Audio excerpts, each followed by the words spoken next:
Hello my dear friends, आप लोग का बहुत बहुत स्वागत है एजुकेशन ट्यूटोरियल के यूट्यूब चैनल पर। आज जो है हम इंजीनियरिंग मैथमेटिक्स का जो लेक्चर हम लोग चला रहे थे, उसका लेक्चर नंबर 3 है, जिसमें कि आज हम लोग जो पढ़ेंगे रोल्स थ्योरम और इसके कुछ कॉन्सेप्ट और इसके फिर बहुत अच्छे सब क्वेश्चन। ठीक है, तो इसमें जो है हम लोग बेसिकली रोल्स थ्योरम में जो हम लोग पिछले लेक्चर में जो भी डिफ्रेंशिएशंस पढ़े थे, तो बेसिकली उसी का यूज़ होने वाला है इसमें। ठीक है, और इसमें आप ये रोल्स थ्योरम आप इसको पहले से भी जानते होंगे, क्योंकि ये क्लास 12th का जो AOD चैप्टर है, एप्लीकेशन ऑफ डेरिवेटिव, उसी में ये चैप्टर भी आते थे, जिसमें रोल्स थ्योरम पढ़ते थे, लैग्रेंज थ्योरम पढ़ते थे। तो उसी से रिलेटेड आज ये जो रोल्स थ्योरम है बेसिकली वही है। थोड़ा हो सकता है एक दो स्टैंडर्ड ज़्यादा है 11 और आपके क्लास 12 से। ठीक है, तो जो क्लास 12 में पढ़े उसके लिए काफ़ी आसान रहने वाला है टॉपिक। ठीक है, और ये बहुत ऐसे भी इजी टॉपिक ही है। ये हुआ फिर लैग्रेंजेस हो गया, LMBT इसको बोलते हैं। तो मतलब ये चैप्टर जो है, ये जो टॉपिक्स है वो काफ़ी ज़्यादा इजी है। तो चलिए स्टार्ट करते हैं बिना टाइम वेस्ट किए हुए। तो आज जो है हमारा रोल्स थ्योरम, पहले देखते हैं क्या क्या इसके रूल्स हैं, रूल रेगुलेशन क्या है, कैसे वर्क करते हैं रोल्स थ्योरम, किस किस कंडीशन को सेटिस्फाई करते हैं रोल्स थ्योरम। ठीक है, फिर जाके इसके अच्छे सारे क्वेश्चंस करेंगे। ठीक है, तो चलिए स्टार्ट करते हैं। तो हमारा जो रोल्स थ्योरम है, ये हम पेन चूज़ कर लेते हैं। ठीक, तो हमारा जो रोल्स थ्योरम है बेसिकली ये जो है दो चीज़ पे आपका जो डिराइव होता है। जैसे कि एक होता है कंटिन्यूस, क्या होता है, एक कंटिन्यूस, एक होता है डिफरेंशिएबिलिटी। ठीक है, तो हमारा जो रोल्स थ्योरम है इस दोनों को कंडीशन को सेटिस्फाई करना चाहिए, तब जाके हमारा रोल्स थ्योरम वेरीफाई करता है। ठीक है, तो जैसे कि कंडीशन अब पढ़ते हैं, क्या है कंटिन्यूस, क्या है डिफरेंशिएबिलिटी। तो देखिए, if f of x function be a function of x, जैसे एक फंक्शन है जो एक्स का है, and f of x satisfy the following conditions. तो जिसमें पहला कंडीशन हमारा है कि अगर f of x is continuous in close interval a b, तो हमारा जो ए बी है, ये ए बी कोई भी हमको रेंज दे सकता है वो। ठीक है, कोई भी, जैसे कि हम एक मान लेते हैं अभी तत्कालिक के लिए, अभी देखिए अभी पढ़ा रहे हैं, अभी थोड़ा हो सकता है आपको समझ में ना आए, जैसे लेकिन क्वेश्चन करेंगे उसको रिलेट करेंगे इस थ्योरम से, तो आपको अच्छे से आसानी से समझ में आ जाएगा। ठीक है, तो इसलिए घबराना नहीं है। तो हमारा जो ये क्लोज इंटरवल है ए और बी का, तो ये क्या होता है, ये क्लोज इंटरवल, और ये क्या होता है, ओपन इंटरवल है ना। ये तो ओपन इंटरवल ऐसा होता है और क्लोज इंटरवल ऐसा होता है। ठीक है, तो ए और बी के बीच ये क्या होना चाहिए, ये कंडीशन सेटिस्फाई करना चाहिए, और ये कंटिन्यूस, ये जो फंक्शन है अगर ए बी जो भी रेंज दिया रहेगा क्वेश्चन में, उसके बीच ये अगर कंटिन्यूस होता है तो समझना है। और जब कंटिन्यूस होगा तो हमको तीन कंडीशन को एक बार समझ लिए, जितना भी रोल्स थ्योरम है जो भी उसके क्वेश्चन अगर वेरीफाई करने आ गया तो इस तीन कंडीशन को सेटिस्फाई करना पड़ेगा। ये तीन कंडीशन जो आपका 1, 2 एंड 3 कंडीशन। ठीक है, तो देखिए क्या क्या कंडीशंस है। पहला क्या कि ए बी जो हमारा रेंज दिया रहेगा, वो जो हमारा जो रेंज रहेगा उसमें ए और बी उसी के बीच क्या होना चाहिए, कंटिन्यूस होना चाहिए फंक्शन। दूसरा क्या है कि ये जो है हमारा एफ डैश एक्स जो है एग्जिट करना चाहिए every value of x in open interval a और बी। देखिए ए बी यहाँ पे क्या है, ओपन इंटरवल है ना। तो देखिए ओपन इंटरवल और क्लोज इंटरवल का मतलब क्या हुआ। जैसे कि अगर हम नॉर्मली 2, 3 लिख दें तो जो रेंज रहेगा वो 2 से 3 रहेगा। मतलब इसमें अगर हम 2 या 2.5 ले लें फिर 3 ले लें, तो इस प्रकार का इसको हम लोग क्लोज इंटरवल बोलेंगे। और इसी में अगर हम मान लीजिए 2, 3 अगर ऐसा रहे, तो इसमें हम क्या कर सकते हैं कि यहाँ से 2 से, इसका मतलब हो गया 2 से अधिक और 3 से कम। फिर से समझिए, क्लोज इंटरवल का मतलब है जहाँ से स्टार्ट कर रहे हैं हम लोग वहीं से लेना है। 2 अगर है तो 2 भी इंक्लूड करना है उसमें। लेकिन अगर ओपन इंटरवल है 2 से 3, तो इसका मतलब है 2 से अधिक और 3 से कम। ऐसे नॉर्मल हम समझ सकते हैं इस भाषा में। ठीक है, तो अब देखिए क्या है, जो हमारा क्लोज इंटरवल है ए बी, और इसमें कंटिन्यूस होना चाहिए। दूसरा है कि एफ डैश एक्स जो है वो एग्जिट करना चाहिए every value of x in open interval a b. ठीक है, अब देखते हैं क्या क्या है। अभी हम नॉर्मली आपको बता रहे हैं, क्वेश्चन करेंगे तो अच्छे से समझ में आ जाएगा, उसको रिलेट कर देंगे, ठीक है। फिर तीसरा कंडीशन है कि एफ ऑफ ए जो है वो एफ ऑफ बी के इक्वल होना चाहिए। क्या बोले कि एफ ऑफ ए जो है वो हमारा क्या होना चाहिए, एफ ऑफ बी के इक्वल होना चाहिए। जो हमारा ये इंटरवल दिया हुआ है ए बी, इसी के एफ ऑफ ए, एक बार ए का वैल्यू एफ ऑफ एक्स में रखेंगे, फिर बी का वैल्यू रखेंगे। अगर दोनों सही आ गया, मतलब इक्वल आ गया, तो समझना ये हमारा रोल्स थ्योरम वेरीफाई करेगा, अन्यथा नहीं करेगा, ठीक है। तो तीन कंडीशन है। क्या होना चाहिए कि क्लोज इंटरवल में जो भी हो सकता है, क्वेश्चन में ऐसा भी दे दे कि कैसे वेरीफाई, ऑब्जेक्टिव में हो सकता है, दे सकता है रोल्स थ्योरम किस कंडीशन को सेटिस्फाई करता है, ठीक है। तो इसलिए ध्यान में रखिएगा कि कंटिन्यूअस होता है किस पे, क्लोज इंटरवल पे, और F of F dash x जो एग्जिट करेगा, एक बार डिफरेंशिएबल बोल सकते हैं आप कि ओपन इंटरवल में ए और बी के केस में होता है, ठीक है। और जिसमें कि f of a is equal to f of b होते हैं। समझ में आ गया, तीन कंडीशन को सेटिस्फाई करता है हमारा रोल्स थ्योरम, कोई दिक्कत बिल्कुल नहीं। और तीसरा कंडीशन क्या है, मतलब तीसरा तो हो गया, चौथा में बस इतना, जब एग्जिट हो गया, ये एग्जिट कर गया, मतलब रोल्स थ्योरम वेरीफाई कर गया, उसके बाद आएगा आपको एक वैल्यू फाइंड करने के लिए, जो सी, अगर हम यहाँ पे एज्यूम करें सी, तो then there is at least one value of c of x in a b. जो हमारा सी होगा वो जब भी होगा इस ए और बी के बीच में होगा। जो होगा, अगर मान लीजिए 2 से 3 रेंज है, तो समझ लीजिए कि आपका जो C का वैल्यू है वो 2 और 3 के बीच ही होगा, मतलब 2.5, 2.6 कुछ भी हो सकता है, ठीक है। और जिसमें कि एफ डैश सी जो है वो इक्वल टू क्या होते हैं, 0 के इक्वल होते हैं। समझ में आ गया। तो हमारा जो कंटिन्यूअस कंडीशन है रोल्स थ्योरम के, वो होने चाहिए कि एफ ऑफ एक्स जो फंक्शन है वो कंटिन्यूअस भी है, किस में, ए बी क्लोज इंटरवल में, कौन सा इंटरवल, ए बी, ठीक है। दूसरा डिफरेंशिएबल होना चाहिए। तीसरा कंडीशन है कि f of a is equal to f of b, और जो एफ ऑफ ए इतना जब वेरीफाई हो जाएगा तो समझ लेना है कि ये रोल्स थ्योरम को वेरीफाई कर रहा है। फिर जाके एक वैल्यू सी मानना है जो कि f dash c is equal to 0 condition देगा, और वो सी जो है ए और बी के बीच होगा। तो चलिए देखते हैं इतना कंडीशन सेटिस्फाई करता है या क्वेश्चन में नहीं, ठीक है। हाँ, एक चीज़ नोट में है कि every polynomial function everywhere continuous and also differentiable. इस चीज़ को ध्यान में रखिएगा, ठीक है। ये कभी कभी इंपॉर्टेंट है, क्वेश्चन में डायरेक्ट ऑब्जेक्टिव में भी आ सकता है कि जितने भी पॉलिनोमियल फंक्शन है वो कंटिन्यूअस होने के साथ साथ डिफरेंशिएबल भी होते हैं, ठीक है। तो समझ में आ गया। तो चलिए आगे बढ़ते हैं। इसमें कुछ खास था नहीं, वही कंडीशंस हैं, और इसी कंडीशन पे पूरा बेस्ड क्वेश्चन हम लोग करेंगे, तो अच्छे से समझ में आ जाएगा। अब जो ये कंडीशन है, अगला जो पीडीएफ है इसमें, अगला स्लाइड में, इसमें अब बताइए, इसमें दिखाया गया है कि वो जो कंडीशन है हमारा, जो भी कंडीशन हम लोग मैच कराए, मतलब जैसे सी फाइंड किए हम लोग, फिर सी के बाद हम लोग फाइंड किए क्या कि सी क्या होता है, कहाँ कहाँ लाई करेगा सी। तो देखिए मेनली इस ग्राफ को वो फॉलो करता है, ठीक है।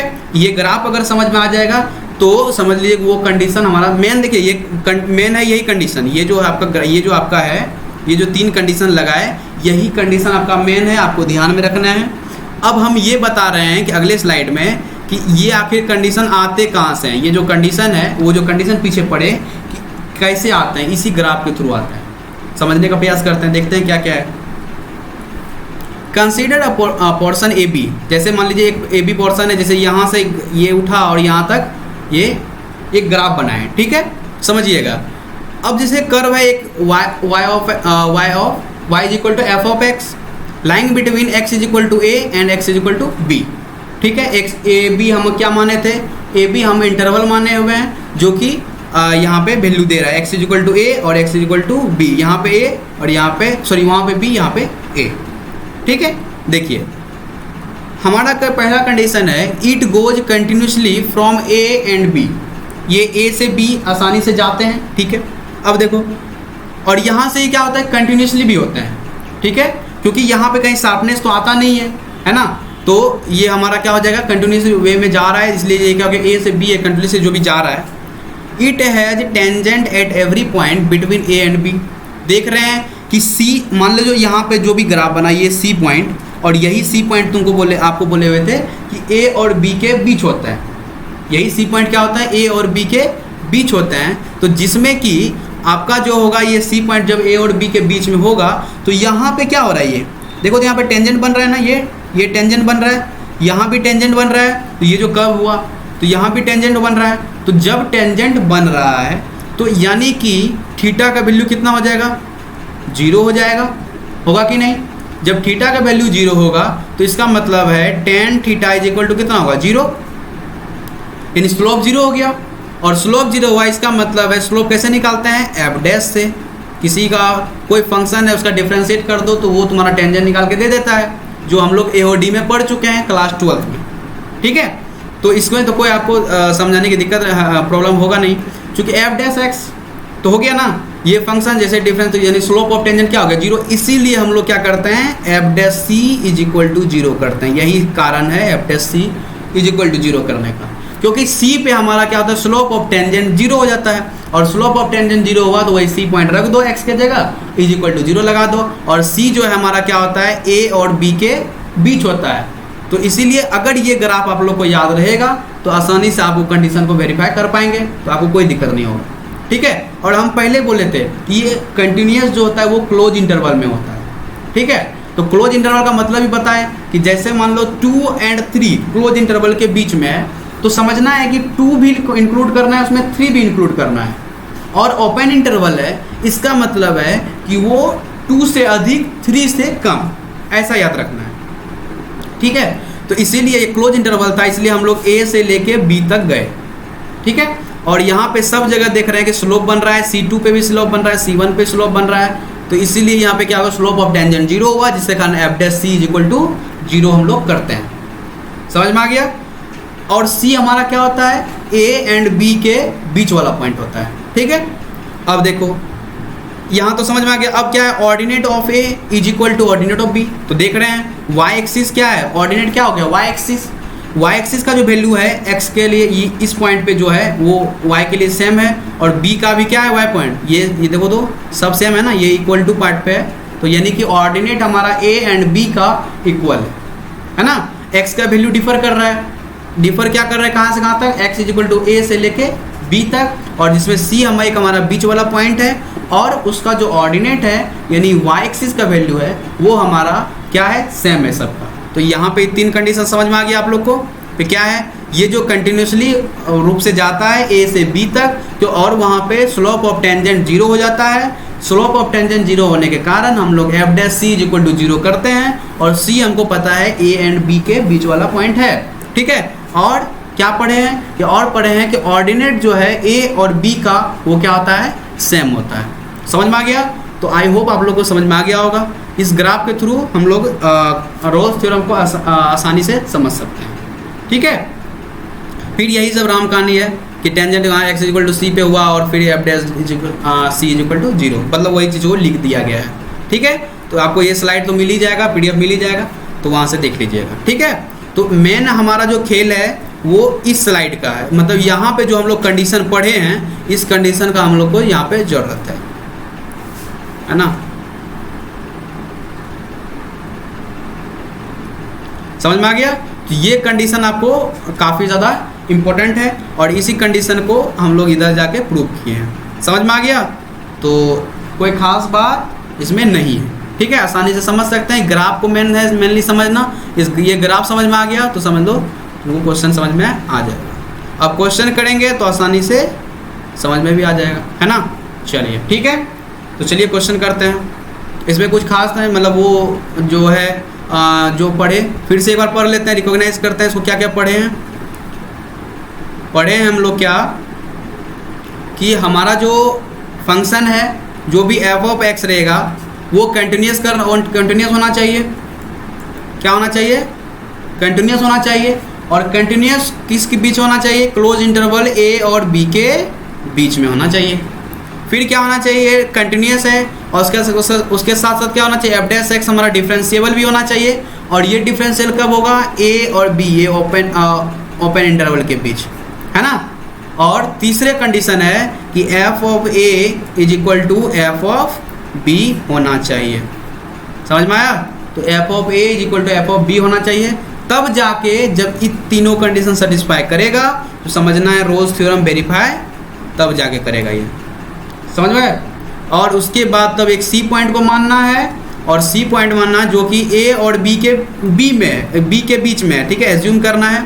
और फिर जाके f dash c is equal to 0 करना है। समझ में आ गया। इस सी इज इक्वल टू 0 क्यों करते हैं? क्योंकि स्लोप ऑफ टेंजेंट 0 हो जाता है सब जगह, इस कारण हम लोग क्या करते हैं, उसका डिफरेंशिएट सी लगा के 0 कर देते हैं, ठीक है। तो इतना कंडीशन को देखते हैं। अब क्वेश्चन करेंगे तो आसानी से समझ में आ जाएगा। तो अब देखो यहाँ पे हमारा जो क्वेश्चन है वो काफ़ी इजी है, तो ट्राई करते हैं, है ना। देखो क्या है, verify Rolle's theorem for f of x is equal to x square है, और इंटरवल क्या दिया हुआ है, इंटरवल दिया हुआ है -1 से 1 में, -1 से लेके 1 के बीच में इंटरवल है हमारा, यानी कि ए का वैल्यू भी पता है और बी का भी वैल्यू पता है ना। तो हम ट्राई करते हैं कि भैया ये जो है, ये जो फंक्शन दिया हुआ है कि पहले ये वेरीफाई रोल्स थ्योरम करता है कि नहीं, और जब करेगा तब जाके फाइंड द वैल्यू ऑफ सी निकालना है ना। तो ट्राई करते हैं। हम क्या करते हैं, एफ ऑफ एक्स, देखिए पहले तो ये क्या है, पॉलिनोमियल फंक्शन है ना, ये क्या है, पॉलिनोमियल फंक्शन है।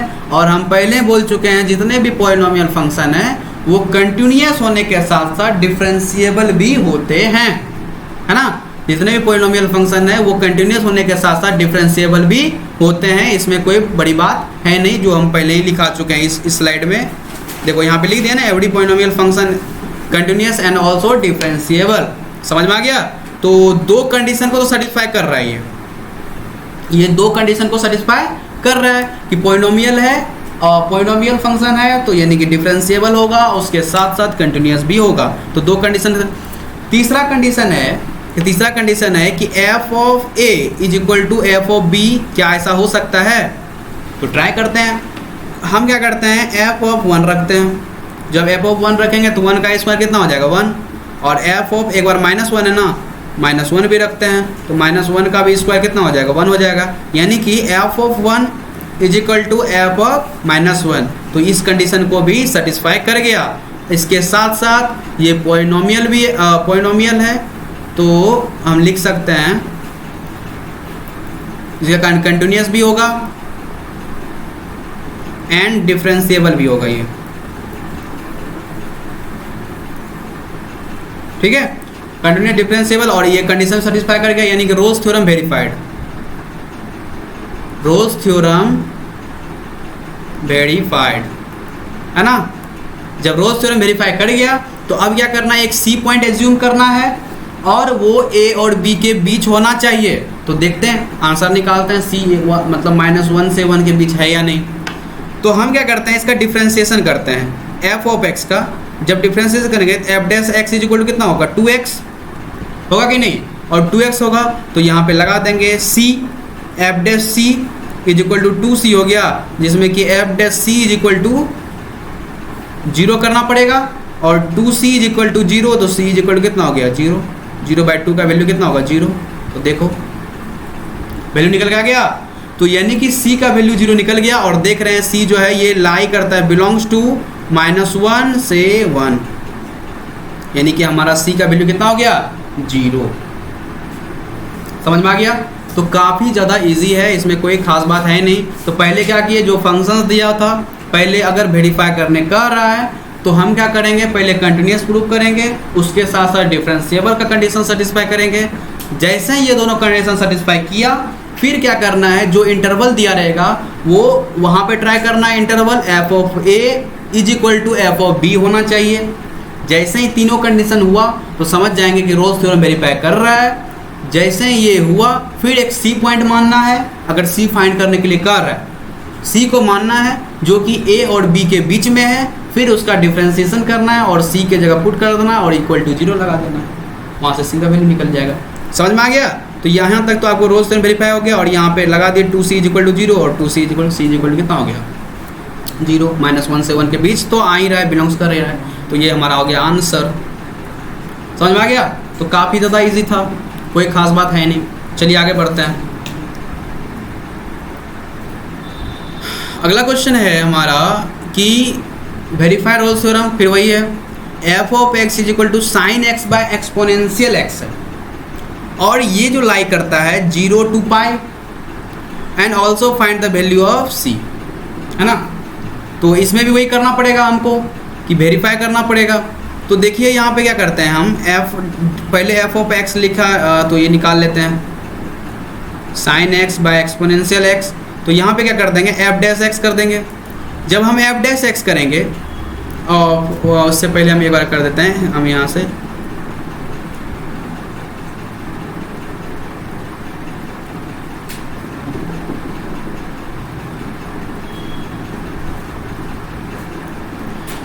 अब देखो यहाँ पे क्या करेंगे, हम पहले जीरो रखते हैं, एफ ऑफ जीरो, ठीक है। जब एफ ऑफ जीरो रखेंगे तो साइन जीरो का वैल्यू जीरो, ठीक है, और zero by exponential power zero हो जाएगा तो 1 बन जाएगा, यानी कि 0/1 बन जाएगा। इसका केस क्या बनेगा, 0 बनेगा। फिर एक बार क्या करते हैं, जीरो एफ ऑफ पाई रखते हैं, तो साइन पाई का वैल्यू ऑल्सो जीरो, और एक्सपोनेंशियल पाई यानी कि 0 बटे एक्सपोनेंशियल पाई हो गया, इसका भी वैल्यू 0, यानी कंडीशन मैच कर रहा है। Zero f of zero is equal to f of pi, यानी कि हमारा ये क्या हो गया, रोल्स थ्योरम को वेरीफाई कर रहा है ना, रोल्स थ्योरम को वेरीफाई कर रहा है।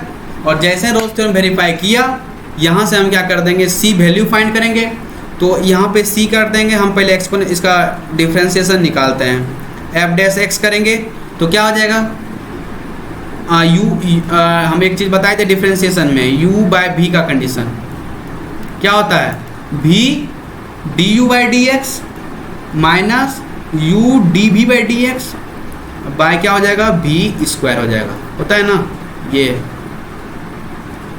जब ये हो गया तो बस यहाँ पे लगा दीजिए, तो क्या हो जाएगा, एक्सपोनेंशियल x बाहर आ जाएगा, और d साइन x तो क्या कर देंगे, इसको cos x डायरेक्ट कर देंगे, है ना, माइनस साइन एक्स अगर बाहर होगा, और एक्सपोनेंशियल का तो उतना ही रहता है, नीचे हो जाएगा एक्सपोनेंशियल पावर 2x, है ना। और यहाँ पे क्या करेंगे, हम c एक पॉइंट करेंगे जो इसके बीच में रहेगा, तो बस यहाँ पे लगा दीजिए f dash c is equal to होगा एक्सपोनेंशियल पावर c, और इसको कॉमन ले लो तो ये बनेगा cos x minus sine x, sorry sine c हो जाएगा, साइन c, और नीचे हो जाएगा एक्सपोनेंशियल पावर 2c, है ना।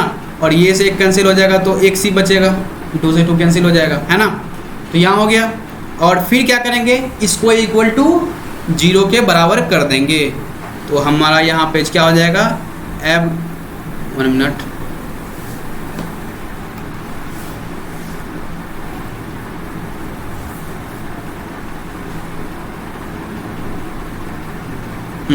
यहीं पे करते हैं। तो अब यहाँ पे क्या करेंगे हम, एफ डैश 1 मिनट,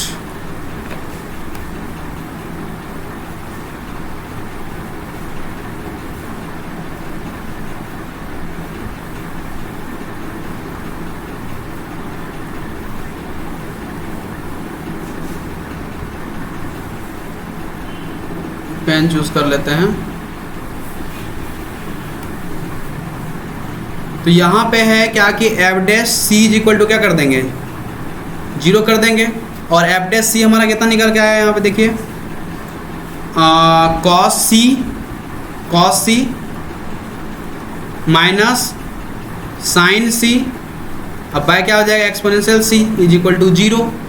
तो ये इधर चलेगा, कांस्टेंट क्वांटिटी है, ये 0 होके इधर क्या बन जाएगा, 0 बन गया, यानी cos c is equal to क्या होगा, साइन सी, और इस कॉस को इधर भेज दीजिए तो हो जाएगा tan c is equal to 0, जिसमें c इज इक्वल टू कितना हो गया, π/4 हो गया ना।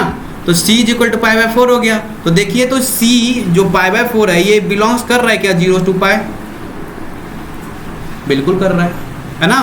तो 0 to यहाँ π/4 हो सकता है, समझ में आ गया। तो हम बोले थे कि ये ओपन इंटरवल है ना, ओपन इंटरवल में क्या होगा, 0 से अधिक और π से कम। लेकिन अगर क्लोज इंटरवल होता तो हो सकता है वैल्यू इसका पाई भी होता, मतलब अगर बोलते हैं 0 और ये पाई लगा देता तो हो सकता है इसका वैल्यू क्या होगा, पाई भी हो सकता है, क्योंकि क्लोज इंटरवल है। हम बोले कि इसमें इंक्लूड पाई को भी करना है, और ओपन में इसको इंक्लूड नहीं कर सकते हैं, वहाँ पे इसके अधिक उसके कम ऐसा। लेकिन यहाँ पे इससे मतलब इसको भी साथ में लेना है और इसको भी साथ में लेना है, तो 0 to पाई हो सकता है, वहाँ पाई का वैल्यू भी हो सकता है। तो ऐसा नहीं है कि आप बोले थे कि बीच में होना चाहिए, लेकिन यहाँ क्लोज इंटरवल है तो इसलिए इसके बराबर भी हो सकता है ना। लेकिन ओपन इंटरवल में क्या है, जब भी इसके बीच होगा। समझ में आ गया। तो जैसे π/4 आ गया, तो कोई दिक्कत इसमें कोई खास बात था नहीं, नॉर्मल कंडीशन थे। और उसको कंडीशन में पहले f(a) = f(b) लगाए, दोनों इक्वल हो गया, यानी रोल्स थ्योरम वेरीफाई कर गए, कंटिन्यूस है ही।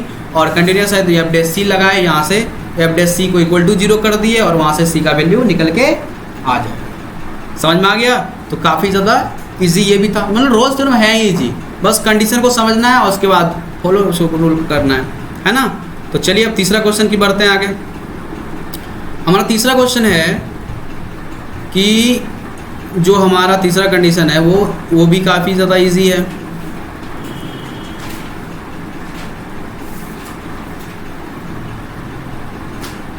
हाँ, तो अब देखिए इसमें क्या है, f(x) = कितना है, x - a पावर m और x - b to the power n, ऐसा है, ऐसा फंक्शन दिया हुआ है। ठीक है, तो हम क्या करते हैं, अब हमको क्या करना है, हमको पता है कि m एंड n इंस्ट्रक्शन भी दिए हुए हैं कि m एंड r जो है ये पॉजिटिव इंटीजर है और a b वो भी इंटरवल है, क्लोज इंटरवल है a b के में से इंटरवल है a b दिया हुआ है। तो find the value of c, verify भी करना।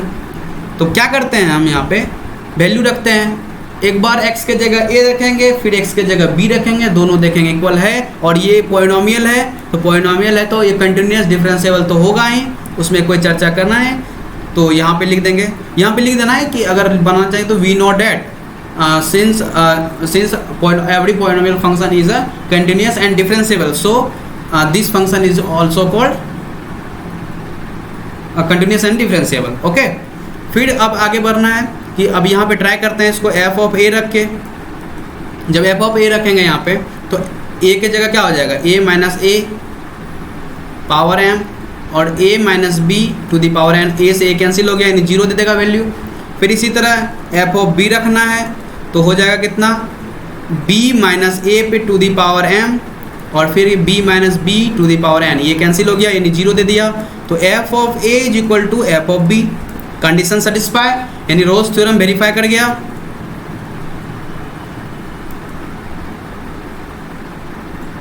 वेरीफाइड, ठीक है। तो रोल्स थ्योरम जब वेरीफाइड हो गया तो बस क्या करना है, इसका डिफ्रेंशिएशन कर देना है।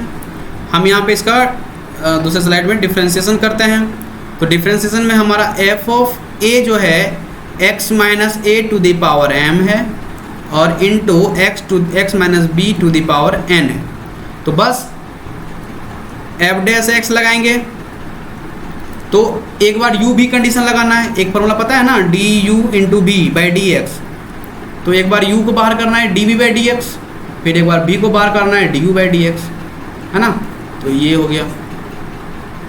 तो यहाँ पे हो जाएगा कितना, एक बार इसको बाहर कर दीजिए तो x - a to the power m, और जब इसका डिफ्रेंशिएशन करेंगे तो ये n बाहर आ जाएगा और x - b to the power n - 1, है ना, क्योंकि यहाँ पे ये b तो कांस्टेंट है, ख़त्म हो जाएगा और x इसका डिफ्रेंशिएशन 1 हो जाएगा।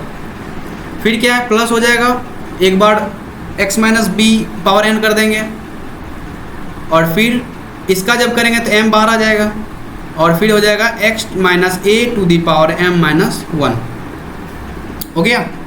और यहाँ पे क्या कर देंगे, इसमें हम कुछ कॉमन ले लेते हैं टर्म, जैसे x - a पावर m - 1 कर दें और अगर x - b पे पावर n - 1 कर दें, n - 1, तो ये क्या बन जाएगा, इधर का बन जाएगा। जब हम इससे इसका ये तो बाहर कर दिए और इससे अगर ऊपर नीचे इसमें -1 हो गया ना, जब ऊपर नीचे -1 हो गया तो ये x - 1 बच जाएगा, तो ये बन जाएगा xn माइनस, ये कर लीजिएगा आप लोग, ये आसान है।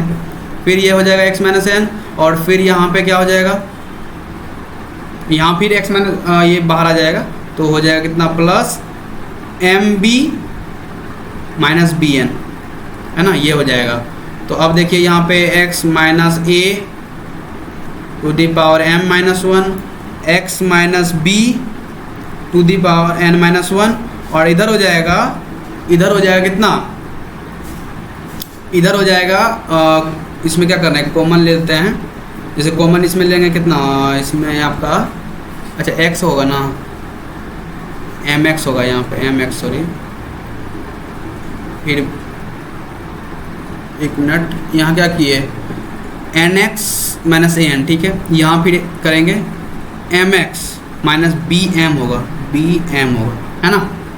तो अब देखो यहाँ पे ये क्या बन जाएगा, एक्स एक्स कॉमन ले लेते हैं, ठीक है। तो ये बनेगा एक्स इंटू, तो यहाँ हो जाएगा एम प्लस एन, और यहाँ माइनस, ये क्या हो जाएगा, माइनस हो जाएगा a m plus b n, a n है, सॉरी ए एन है और बी एम है ना, ऐसा कंडीशन है, ठीक है। तो बस ऐसा है तो लगा देते हैं। अब यहाँ क्या करते हैं, सी लगाना पड़ेगा ना, तो f dash c is equal to 0, है ना। तो देखो यहाँ पे सी माइनस 1 है, तो ये कांस्टेंट क्वांटिटी होगा, जो इधर आएगा तो 0 हो जाएगा, ये भी 0, तो इसको, इस दोनों को लिखने का कोई सेंस नहीं बनता है, 0 बन देगा। और यहाँ पे क्या बनेगा, सी बनेगा, c into m plus n minus a m plus, sorry a n है, ए एन और यहाँ b m is equal to 0, और फिर यहाँ से सी इज इक्वल टू कितना हो जाएगा, इसको इधर भेज दीजिए, तो ये होगा a n plus b m by m plus n, यही हो जाएगा सी का वैल्यू, ठीक है। जब हम ए एम और एन के जगह रखेंगे तो ये मतलब ये हो जाएगा आंसर, और जब रखेंगे ये एम और एन का वैल्यू रखेंगे जब भी आएगा ये ए और बी के बीच आएगा। समझ में आ गया, कोई दिक्कत, कोई खास बात नहीं है, ट्राई कर सकते हैं आप। क्यों आएगा, क्योंकि ए बी इंटरवल लिए हैं ना, जब एम और एन का वैल्यू मान लो 1 रख देते हैं, तो ये ए और ये बी, ए प्लस बी और नीचे क्या हो जाएगा 2, तो उसका जब भी रेशियो लेंगे तो क्या बन जाएगा, जब ए और बी का जब हम रेशियो लेंगे तो क्या बन जाएगा आपका, सॉरी एवरेज लेंगे तो क्या बन जाएगा, ए और बी के जो भी आएगा बीच में आएगा। तो आप ऐसे भी चेक कर सकते हैं। तो ये हमारा सी का वैल्यू हो जाएगा a n plus b m by m plus n. समझ में आ गया। तो काफ़ी ज़्यादा इजी था, बस कैलकुलेशंस है, डिफ्रेंसिएशन करने हैं और कुछ रूल्स लगाने हैं। और इसमें आपको बता ही दिए कि जितना भी पॉलिनोमियल फंक्शन है वो सब डिफ्रेंसिएशन होने के साथ साथ, डिफ्रेंशिएबल होने के साथ साथ कंटिन्यूस भी होते हैं। फिर वहाँ से ए बी इक्वल करना है, सी लगाना है, आंसर निकल जाएगा। समझ में आ गया। तो आई होप आप लोग को ये जो रोल्स थ्योरम है ये समझ में आ गया होगा। इसमें कुछ खास था नहीं, फिर से एक बार रिकॉग्नाइज हम कर देते हैं। रोल्स थ्योरम थे, 3 कंडीशन सेटिस्फाई करते हैं, ए बी हमारा इंटरवल होना चाहिए, ठीक है। फिर इसी तरह से ये कंडीशन है, ये कंडीशन है, और यहाँ से डिफरेंशिएबल लगाना है। और फिर कुछ क्वेश्चन कर ही दिए, क्वेश्चन इजी थे, इसके क्वेश्चन इजी होते भी हैं, ठीक है। ये जो ग्राफ है, इसी ग्राफ पे पूरा सिस्टम लगा हुआ है ना, तो ये ग्राफ अगर समझ में आ जाता है तो कोई दिक्कत होगा ही नहीं। फिर ये इधर का आपको क्वेश्चंस करने के लिए मिला, समझ में आ गया। तो आई होप आप लोग को समझ में आ गया, और थैंक यू इस लेक्चर में बने रहने के लिए। और ऐसे ही आप लोग लेक्चर में बने रहिए, आपका पूरा का पूरा हम इंजीनियरिंग मैथमेटिक्स का जितना भी सिलेबस होगा, जितना भी क्वेश्चंस होंगे, बढ़िया बढ़िया क्वेश्चन जितने भी, तो हम सबको लाएंगे, ठीक है। तो पढ़ाई करते रहें, ऑल द वेरी बेस्ट।